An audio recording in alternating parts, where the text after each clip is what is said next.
Iya. Berdirinya kami di sini, kami akan mempresentasikan tugas sejarah yaitu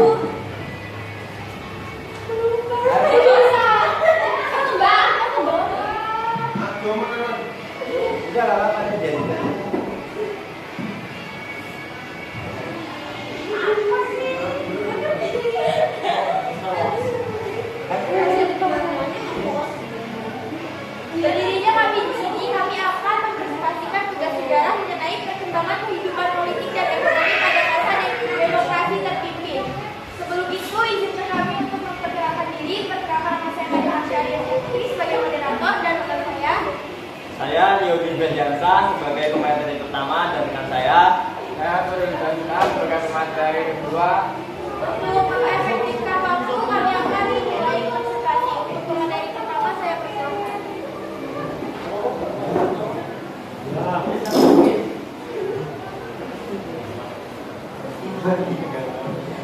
perkembangan kehidupan politik dan ekonomi pada masa demokrasi terpimpin.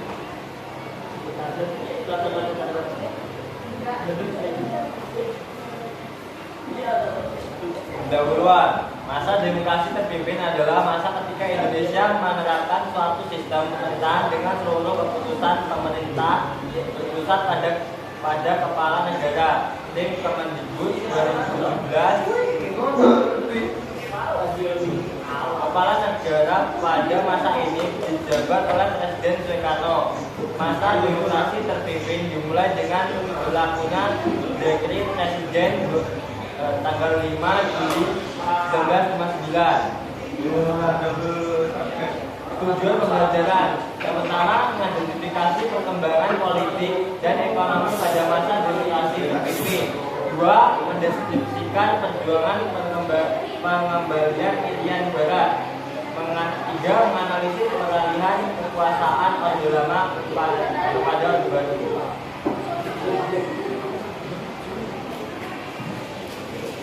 Latar belakang terjadinya demokrasi terpimpin 1959 sampai 1965. Munculnya banyak gerakan di daerah menurut integrasi nasional. Kabinet konstituante yang sering berganti menyebabkan pelaksanaan pemerintahan tidak stabil. Konstituante gagal menyusun UUD pengganti UUDS 1950. Pembahasan. Yang pertama, Dekret Presiden 5 Juli 1959. Yang kedua, perkembangan politik masa demokrasi terpimpin. Yang ketiga, perkembangan ekonomi masa demokrasi terpimpin. Dan yang keempat, perjuangan kebebasan Irian Barat. Materi selanjutnya akan dibacakan oleh pemateri kedua. Pemateri kedua A. Dekret Presiden 05 Juli 1959. Latar belakang Dekret Presiden 5 Juli 1959. Terjadinya Dekret Presiden 5 Juli 1959 tak bisa dipisahkan dari kegagalan konstituante membentuk sebuah UUD baru pengganti UUD sementara 1950. Kegagalan tersebut disebabkan karena kurangnya kesepakatan di konstituante yang terbengkalai mengenai paham kenegaraan yang tidak diterapkan dalam konstitusi. Gagalnya usaha untuk kembali ke UUD 1945 melalui Dewan Konstituante dan rentetan peristiwa politik selama masa demokrasi digelar liberal mencapai efektivitasnya pada mulai Juli 1959 mendorong Presiden Soekarno untuk mengumumkan Dekret Presiden pada tanggal 5 Juli 1959. Dekret ini memutuskan untuk membubarkan konstituante dan mengembalikan UUD 1945 dalam kerangkaan demokrasi terpimpin. Tujuan dikeluarkannya Dekret Presiden 5 Juli 1959 adalah untuk mengatasi kegagalan konstituante dan ketidakstabilan politik. Untuk mengatasi instabilitas yang semakin membahayakan negara. teman-teman dimohon tenang agar bisa mendengarkan diskusi kami dengan baik. Terima kasih. Februari 1959 Presiden Soekarno menemukan rumusan politik yang dikenal sebagai konsepsi presiden di Istana Negara disaksikan oleh pemimpin-pemimpin organisasi sipil maupun militer. 1. Membentuk kabinet gotong royong. 2. Membentuk Dewan Nasional. Isi dekret Presiden 5 Juli 1959. 1. Menerapkan pembubaran konstituante. 2. Menetapkan kembali UUD 1945 sebagai konstitusi Indonesia dan tidak berlaku lagi UUDS 1950. 3. Membentuk Majelis Permusyawaratan Rakyat Sementara MPRS yang terjadi pada anggota DPR ditambah dengan utusan golongan dari daerah. 4. Dewan Pertimbangan Agung Sementara DPAS.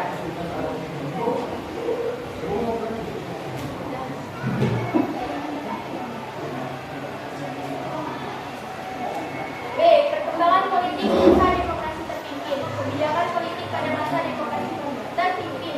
A. Pembentukan MPRS dan DPAS.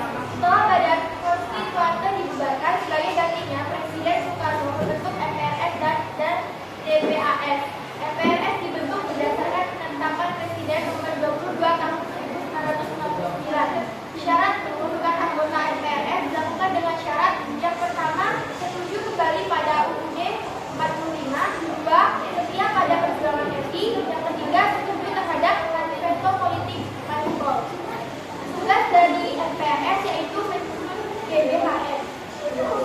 DPAS.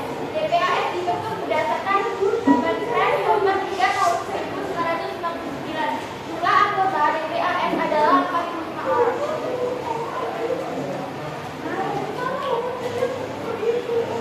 B. Pembubaran DPR dan pembentukan DPR-DPR. DPR dibubarkan pada 5 Maret 1960. Hal itu dikarenakan DPR tidak menyetujui RAPBN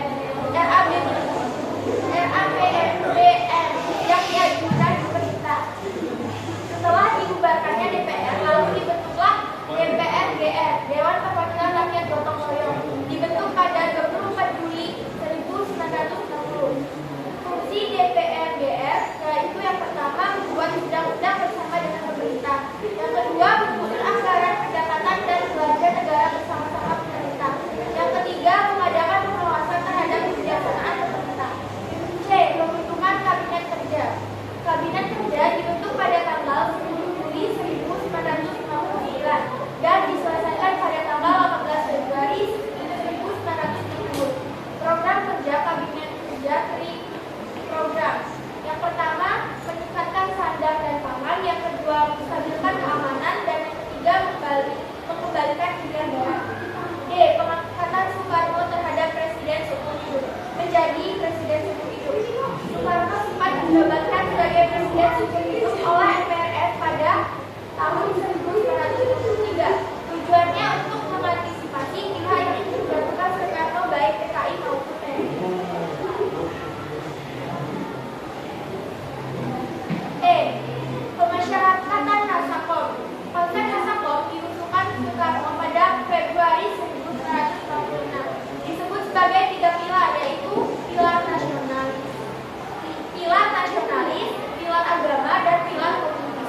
Soekarno menyatukan 3 kekuatan politik terbesar di Indonesia kala itu untuk memperkuat posisinya sebagai presiden.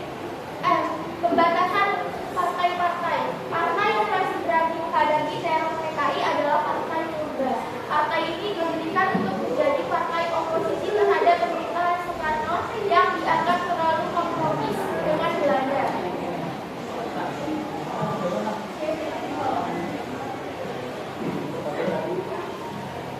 Dua, penyimpangan politik luar negeri Indonesia bebas aktif. Pada masa demokrasi terpimpin, terjadi penyimpangan terhadap pelaksanaan politik luar negeri bebas aktif, yaitu sebagai berikut. Yang pertama, aliansi dengan negara-negara komunis.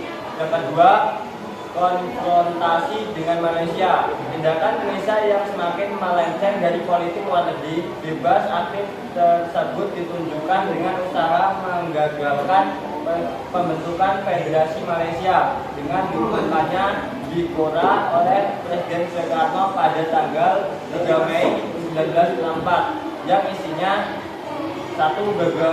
Gagalkan pembentukan negara boneka Malaysia. 2. Pertumbuhan revolusi Indonesia. Yang ketiga, politik meruntuhan.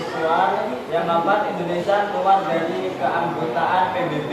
Indonesia keluar dari PBB pada tanggal 7 Januari 1965. C. Perkembangan ekonomi masa demokrasi terpimpin. Buruknya perekonomian pada masa demokrasi terpimpin membuat pemerintah mengeluarkan sejumlah kebijakan yang signifikan. Beberapa kebijakan yang cukup dikenal yakni: yang pertama, pembentukan Badan Perancang Pembangunan Nasional Bappenas untuk melaksanakan pembangunan ekonomi. Pada 15 Agustus 1959, pemerintahan membentuk Dewan Perancang Nasional Bappenas. Pada tahun 1963, Presiden Soekarno mengganti namanya menjadi Bappenas. Tugas Bappenas yakni: yang pertama, menyusun rencana jangka panjang dan rencana tahunan bagi pembangunan di tingkat nasional dan daerah. Yang kedua, mengawasi dan menilai pelaksanaan pembangunan. Dan yang ketiga, menyiapkan serta menilai hasil kerja mandataris untuk MPRS. 2. Devaluasi mata uang rupiah. Pada 25 Agustus 1999, pemerintah mengumumkan keputusan mengenai devaluasi dengan nilai uang kertas Rp500 menjadi Rp50, uang kertas Rp1.000 menjadi Rp100. Pembekuan semak simpanan di bank yang melebihi Rp25.000 tujuannya untuk meningkatkan nilai rupiah dan melindungi inflasi rakyat.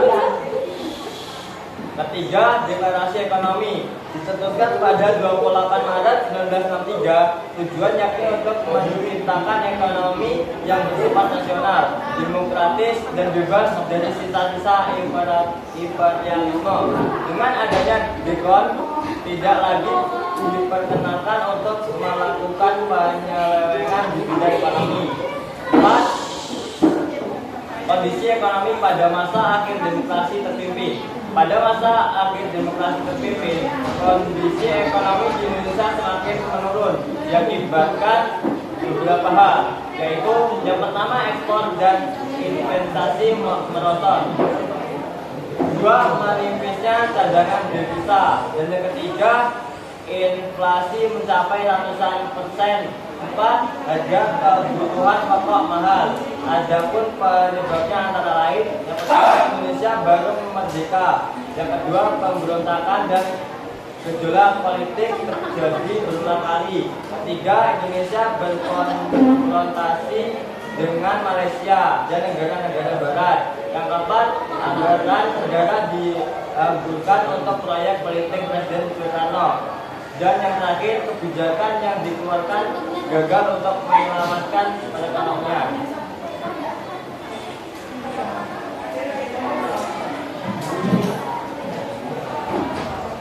Perjuangan pembebasan Irian Barat. Sesuai isi KBM, Irian Barat akan sesuai isi KMB, Irian Barat akan diserahkan oleh Belanda salah satu tahun setelah mengangkat kedaulatan RIS. Namun pada kenyataannya, lebih dari setahun mengangkat kedaulatan Indonesia, Belanda tidak kunjung menyerahkan Irian Barat. Dalam penyelesaian masalah ini, pemerintah Indonesia melakukan beberapa upaya, diantaranya: 1. Diplomasi. Indonesia dan Belanda telah menempuh jalan damai melalui perundingan bilateral pada tahun 1950, 1952, dan 1954. Namun tetap tidak berhasil. Usaha pembebasan Irian Barat kemudian dibawa ke forum internasional dan selanjutnya Kabinet Ali Sastrowijoyo I membawa masalah Irian Barat ke dalam PBB. Namun Indonesia belum memperoleh Karena itu Indonesia mengambil jalan diplomasi aktif. 2. Diplomasi aktif dengan mencari dukungan dari negara-negara lain melalui Konferensi Asia Afrika 1955. Dihadiri 29 negara Asia Afrika. Negara ini mendukung penuh Indonesia memperoleh kembali Irian Barat. Namun suara-suara negara ini masih belum berhasil menarik dukungan internasional di bidang PBB. 3. Konfrontasi politik, diantaranya membatalkan hubungan Uni Indo Belanda secara sepihak. Membentuk pemerintahan sementara Irian Barat.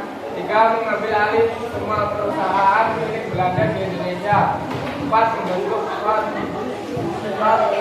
Nasional Pembebasan Irian Barat (FNPB). 5. Memutuskan hubungan diplomatik dengan kerajaan Belanda. 4. Konfrontasi ekonomi, diantaranya membatalkan utang Indonesia ke Belanda. 2. Melarang maskapai penerbangan Belanda. 3. Memberhentikan semua perwakilan konsuler Belanda. 4. Mengambil alih perusahaan Belanda di Indonesia. Diplomasi, konfrontasi politik, konfrontasi ekonomi masih belum berhasil. Pemerintah Indonesia melakukan upaya lainnya, yaitu dengan cara konfrontasi militer. 5. Konfrontasi militer. Pemerintah berupaya untuk mencari bantuan senjata ke luar negeri. Upaya ini dipimpin oleh Jenderal A.H. Nasution. Untuk meningkatkan perjuangan, maka pada tanggal 17 Desember 1961, Presiden Soekarno merancang Tri Komando Rakyat Trikora yang isinya: 1. Gagalkan pembentukan negara boneka Papua oleh Belanda. 2. Bubarkan Sang Merah Putih di seluruh Irian Barat. 3. Bersiap untuk mobilisasi umum. Setelah Trikora, yaitu pembentukan Komando Mandala Pembebasan Irian Barat yang dipimpin oleh Brigadir Jenderal Soeharto. Tahapan strategi Soeharto: 1. Implementasi. 2. Eksploitasi. 3. Konsolidasi.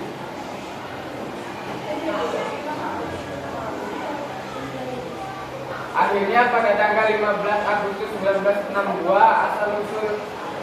atas usul ekspor bunker yang menjadi pihak penengah bagi PBB dilaksanakan telah perjanjian antara Indonesia dengan Belanda di kota New York, sehingga perjanjian ini dikenal dengan perjanjian New York.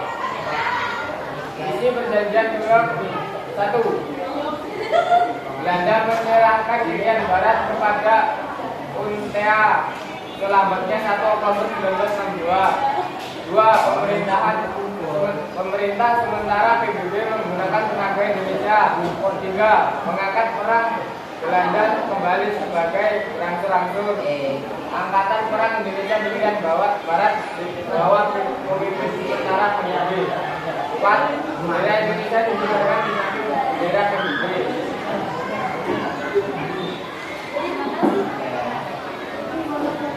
Jadi, sekian presentasi kami mengenai perkembangan kehidupan politik dan ekonomi pada masa demokrasi terpimpin.